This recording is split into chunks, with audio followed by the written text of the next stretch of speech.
Hello, everybody. Sam Davidson here with MEA Worldwide. And yes, we are inside for MEA Worldwide Inside. Just want to remind you all to please quarantine, stay in your home so we can be safe. But we are still bringing you guys premium content as much as possible. Right now, I have a very special guest here via Zoom, Alan Aisenberg, who is the star of the new Netflix series Brews Brothers. How are you? Hi, Sam. I'm good. How are you? I'm good. So you're holding up in New York. Are you doing okay over there? Yeah, quarantining hitting 4 weeks, I think, today or tomorrow. Yeah, staying inside, doing what I can, trying to flatten the curve so that doctors can do their thing. And so the good news is that we have a new Netflix show coming out this Friday, April 10th, Brews Brothers, to take our mind off of everything, which is awesome. Yeah.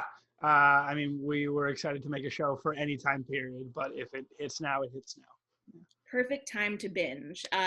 So first of all, tell me, obviously these show creators are so incredibly iconic. You know, The League, that 70s show, I'm sure you were fans of them before, but did you have any kind of personal relationship or know them at all before they reached out to you about this role? I didn't know them personally. I was a massive fan, like you were saying. I mean, Curb and The League and that 70s show really formed how I view comedy and how I view structure. And these guys have worked on the shows that I watched as a kid and still watch.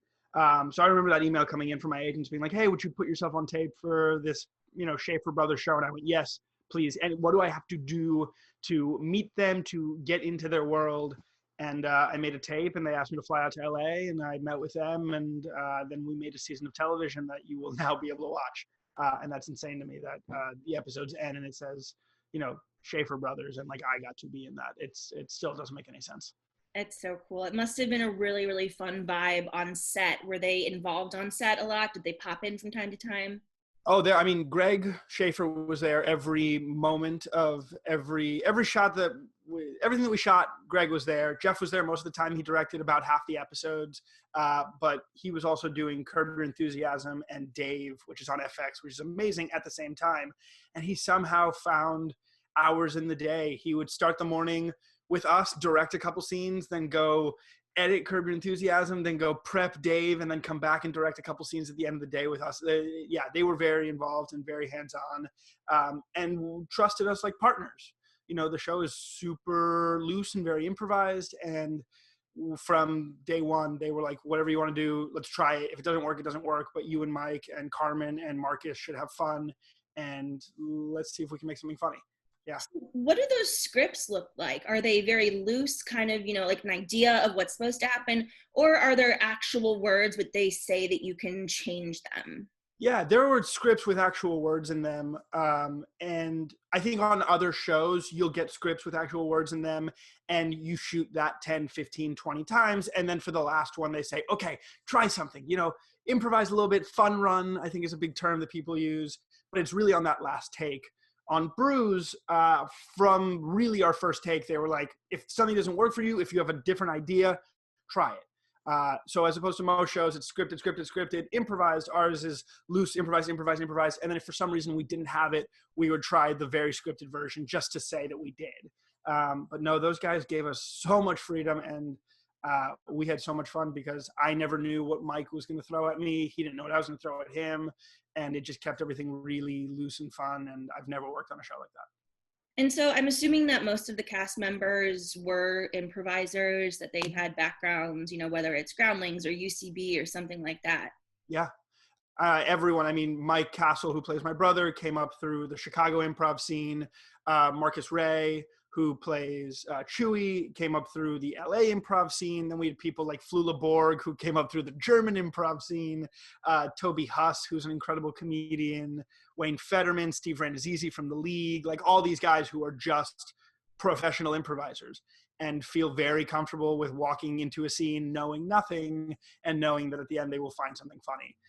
Yeah, but then you also had people who come from more traditional backgrounds. So Carmen Flood, who plays Sarah, is a theater actor and had never done improv before and got thrown into this thing, and you will see on the show, crushes it. She's so funny and so incredible, but someone who just graduated from Carnegie Mellon with a theater degree. So we have a little bit of everything in the show, which is cool.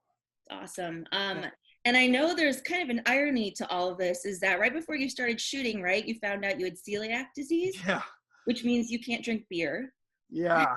The like 2 months leading up to the show, I was not feeling great and was eventually told on a Monday that I had celiac disease and could never drink beer again, or bread or wheat or any of that stuff. And then 48 hours later, I got a call from the Shaffers being like, hey, will you be in our television show about beer? So I was surrounded by beer in a brewery. We shot on location in a real functioning brewery, looking at beer that I used to be able to drink, and just staring at it, drooling, going like, oh my God, I miss that so much. So you Yeah, were but it a fan all of happened in beer. the same week. I'm sorry.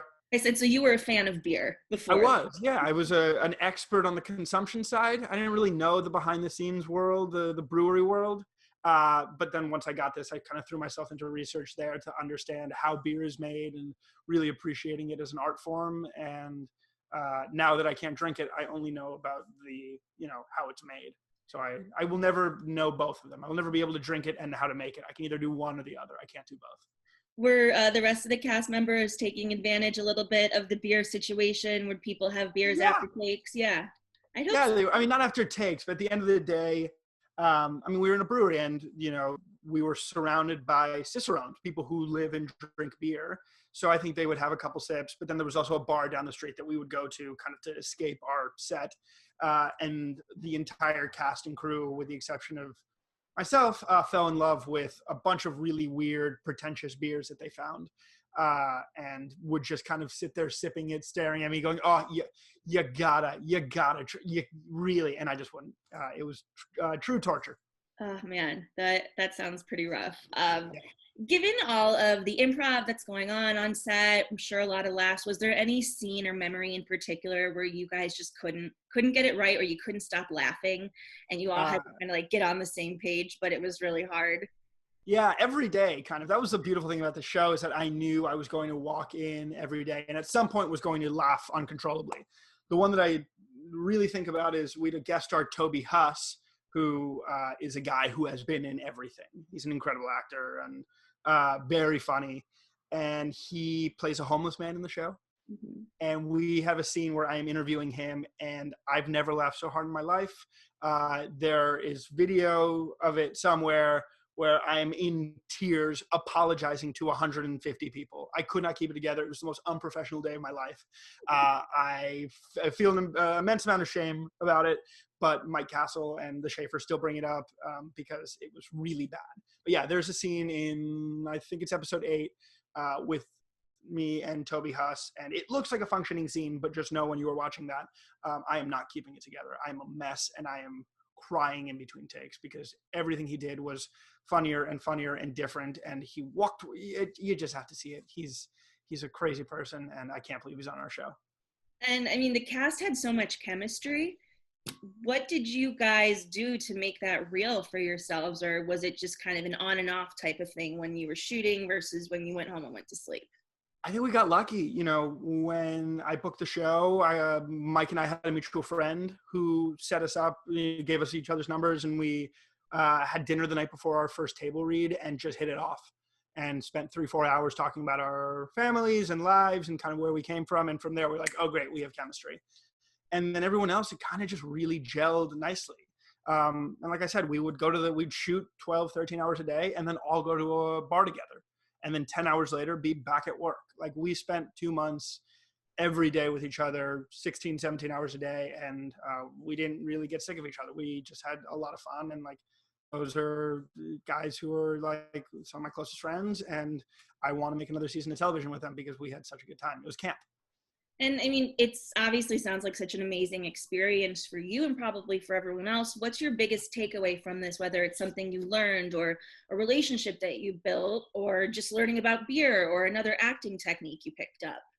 Yeah, my biggest takeaway is probably that the most confident person in the room is not the one who is telling you the most confident person in the room is not the person telling you that they are the most confident. Mm-hmm. I have, never worked with anyone like Jeff and Greg. They have the accolades and the resume to come in and be the big dog and say to you, here's why this is right. And whatever you say isn't important. They don't do that. They are have so much trust in you in the process, and they have no reason to. They could very well just be our boss and tell us what to do, and they never did that. And so I really took that away. Like, you don't have to be big macho man. You can just kind of trust people. And yeah, I've never had that before. That's amazing. Well, the season is so much fun. I watched it all yesterday. It's a very easy binge. So fingers crossed for season 2. Thank you. Yeah, I hope so.